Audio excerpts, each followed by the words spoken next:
Hello and good evening, and welcome to today's presentation. This is group one, and we are presenting on what a research question is. And we are going to look at what research hypothesis is, the limitations attached to it, and what assumptions are. So there are several types of research questions. We have the research hypothesis, assumptions, okay, and then we have limitations. That's where some people draw their question from the limitations they see or they witness or experience. Some also draw it from the assumptions they make, the belief, okay, themselves, and then research hypothesis. All right. So then what is a research question? We'll ask ourselves, and if I would like my colleagues to answer that. What is a research question? So anybody, what's a research question? It's a question, but what type of question is it? Anybody? I I'll would say a research question is a set of questions that guides what the researcher seeks to find. Okay, thank you very much for answering that. Yes, it is a question that we seek to find answers to. Okay, so that is a research question. It is mostly focused, it is driven, and that is what the researcher investigates on. So that is what we came up with our explanation. But let's look at the scholarly explanation for a research question. So what is a research question? A research question is a specific query a study sets out to answer. It directs to the purpose and scope of this research, as I've said earlier. But then Baroga and Mataguhan 2022 explains a research question as a clearly defined inquiry that specifies what a study seeks to investigate and guides the research process. Okay. So what do we seek to investigate? What are we investigating about? And then as you go into the study, with every topic you come up with, you put the research question behind you so you don't deviate from the research. Okay, next slide, please.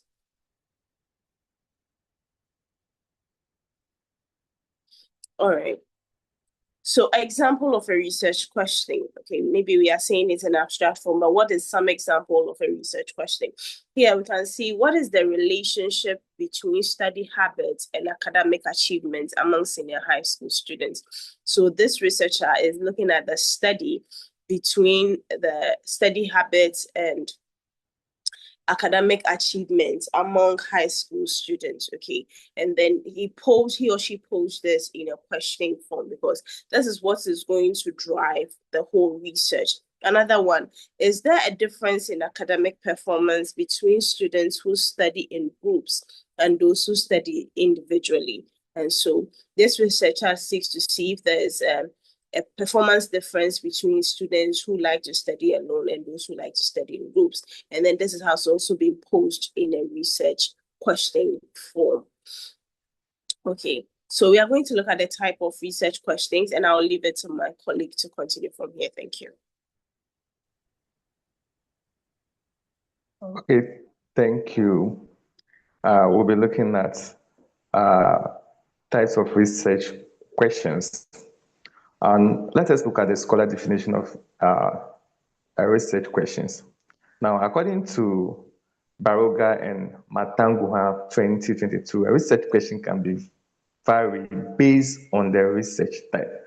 So we are looking at the research type, which will be based on the research question. So we are saying that we have quantitative research questions and qualitative research questions.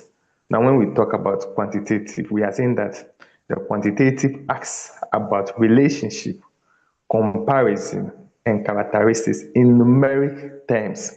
So the quantitative only talks about data in numeric terms or questions that seeks to find solutions to things that are measurable. Now, when we look at qualitative research questions, we are saying that these explore understanding, meaning, or context in non-numerical ways. So, qualitative is about categorical data that is seeking to know about contexts that are not measurable. We can count, or they describe what seems to exist. We'll continue to look at uh, quantitative, qualitative, but now let us look at the examples under them. Now, what are the examples under quantitative? We say that what is the relationship between study hours and exam score among mathematics students in the University of Ghana? Here we are talking about exam score. When you look at the variables, we are looking at exam scores and the relationship between study hours. So you can see that we can measure the study hours, if it is 1 hour, if it is 2 hours, and let's look at the scores. Scores, those are marks that we can count. So when you look at these two variables, the number of hours and the scores are things that we can measure, hence the quantitative. And now let's look at the qualitative.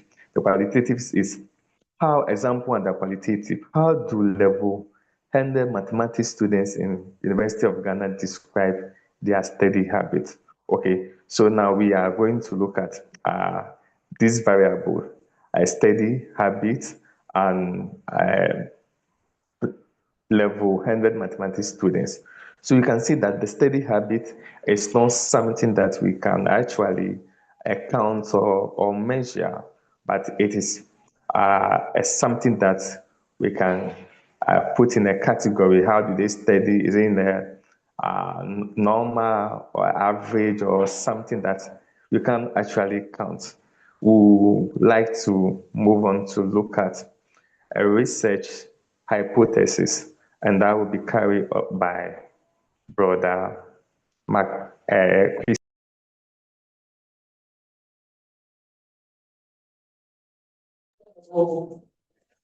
Okay, so thank you. So let's continue to look at what a research hypothesis is. A research hypothesis is a formal prediction about the relationship between variables. So that is from a scholarly work published by Baroga and his brother or his friend. Yes. So they said a research hypothesis is a formal prediction. So as said earlier, when we look at a research problem, we actually predict a hypothesis. So we are looking at a specific result. When we see a problem, we try to tackle it and then we predict a result. So that is the hypothesis. Your So we put camera. it in the formal form. So that is what they are saying about what a research hypothesis is. So let's look at an example of a research hypothesis. Okay, so we have students who study more than 10 hours per week will have higher exam scores than students who study fewer hours. Yes, so this is just a hypothesis. So we have already given a solution to the problem, which means that students must study at least 10 hours to have a higher examination score. So this is just a hypothesis, a predicted result. So we'll now test it to see if it will really be the case. So this is what a hypothesis is. All right. So let's look at types of research hypothesis. Okay, so we have two main types here. So first of all, we have the null hypothesis. The null hypothesis, just as the name suggests, a null hypothesis simply predicts no effect at all or no difference. So, for example, there is no relationship between the study hours and then the exam score. Yeah, it could be that you predicted that exam score can be improved by a number of hours you study, but how about somebody that studies and then at the end of the day, you don't see that? So that is the null hypothesis. And then the alternative hypothesis.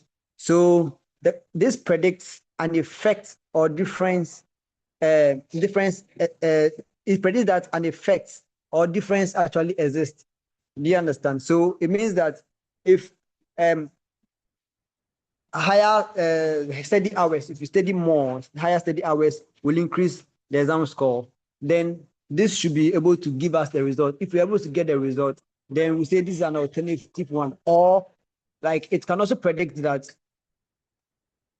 maybe when you study effectively for this hour, okay, to study effectively for this hour, so you give us alternative, not just a general overview or a general prediction. So you should give us an alternative prediction, which will buttress and make our prediction more specific. Okay, so we have to note this. Hypothesis can also be directional or non-directional. So it can direct us to a specific result, or it can just be a generalized result. Yes, this is the notes to me. All right, so we'll continue and look at what assumptions are.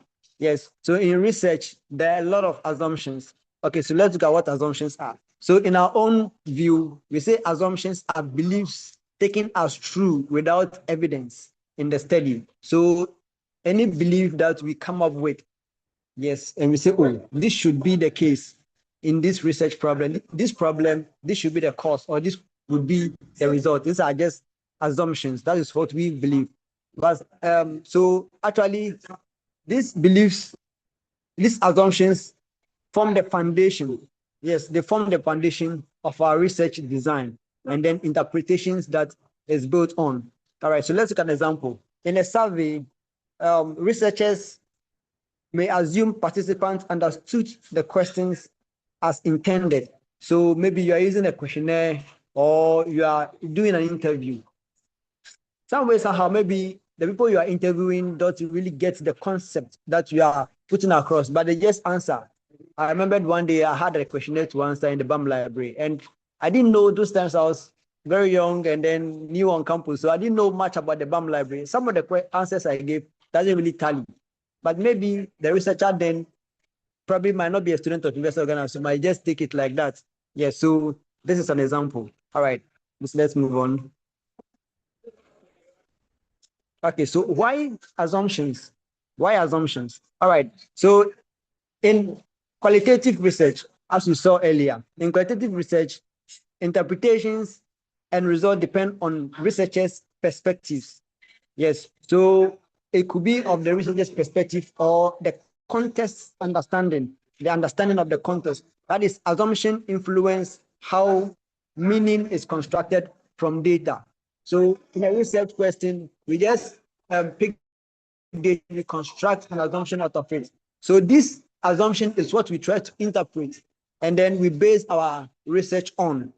Okay, so if you are doing a qualitative research, you are going to base your assumption on the response from the people you are gathering your data from. The questionnaire are going to be given by other people, or your interview are going to be responded from. You're going to get your response from other people. So you are going to base it on that. Yeah. So this actually influences our predictions. That is how we construct our meaning from the data that we get from them. So for an example, assuming participants, all right, so let's just move on. Okay, let's take it from there. All right, so assuming participants are truthful, yes, and reflect real experience during our interview. So if they were truthful, we just assume they were truthful. So there is no, in fact, they cannot give me an answer and then I will treat it because it is their answer. And that is what I'm going to base my interpretations on. All right. So let's move on. Okay, so what are limitations? Let's go on and look at limitations. From our own point of view, we said we realized that limitations are just constraints or weaknesses in a study. So the constraints or the blockades, the weaknesses in a study that may affect our interpretation or that will affect our generalization of our findings. That is what we term as limitation. But let's look at what LIM 2024 had on limitation. He said that limitations are simply just weaknesses. Okay, so these weaknesses are built on these main things. They are built on boundaries of the study that arise from methodology, that is our choice of methodology, then the context in which we put our research problem, and then the researcher's interpretation, our interpretation of the research findings, and then the nature of qualitative inquiry itself. So this one, he's laying emphasis on the qualitative research, because we are going to bring meaning from what we get from our respondents. Yes, so these are the four main contexts in which he saw research weaknesses to have arise from, which is serving as a boundary to our study. And this is what we call the limitations. All right, so let's look at some common limitations that arise in our research topics. So first of all, we look at the small or the non-representative sample. So if you have a sample and we just take a small sample, okay, let's say we're looking at universities and just focus on only one university in Ghana, that is a very small sample, or even a section of the university sample. So we use this result to generalize everything. That will give us a lot of limitations. Or just a non-representative, let's say you come to a school and then you go to talk to some level hundreds. Kind of, they are just new in the school. They are trying to even find their roots in school. So they don't really represent the school in any way. And they are just very, very fresh. So they are non-representative sample of the school. So a small or a non-representative sample will give us a very great limitation. And also reliance on self-reported data. Yes, so when we rely on the data that we gather ourselves, rather than comparing with others, we also have a lot of limitations that might not fit properly into our work. And also when you have time constraints or resource constraints, when we don't have enough time to go out to gather more data, we'll have a lot of constraints, and we don't have enough resources to facilitate our research, to carry out our research work. We wouldn't have enough answers or enough inputs to come up with our interpretations that will be good enough for our research. So we have a lot of limitations in our work. So let's look at the last thing on our slide.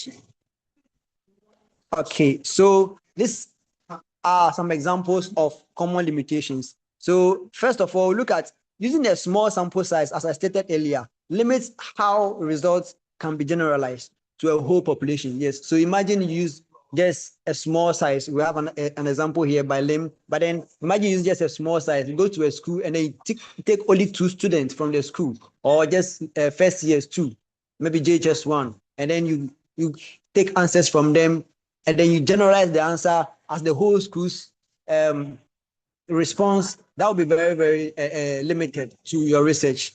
All right, and so let's look at this example. So it says, according to Lim, this study was conducted in only one university. So imagine a study conducted in only one university. Therefore, the findings may not be transferable to other educational settings. Yes, so you cannot use just one university's findings to generalize all educational settings, maybe including kindergartens, nursery, junior high, primary school, and just one university, not even about 2 or 3 universities. Yeah, so this is some common limitations, some common limitations that arise from our research work. Thank you. Okay, so these are references as well. Okay, so thank you, Brother Christian. Show your camera. Amanda, I hope you can also show your camera so that it will show Christian's face showing. During your presentation, you were not able to show your face. So this is Brother Christian. And because of technological issues, he wasn't able to show his face during the presentation. So thank you for being with us, and we hope you, the person watching this video, look out for us in our next presentation. Thank you.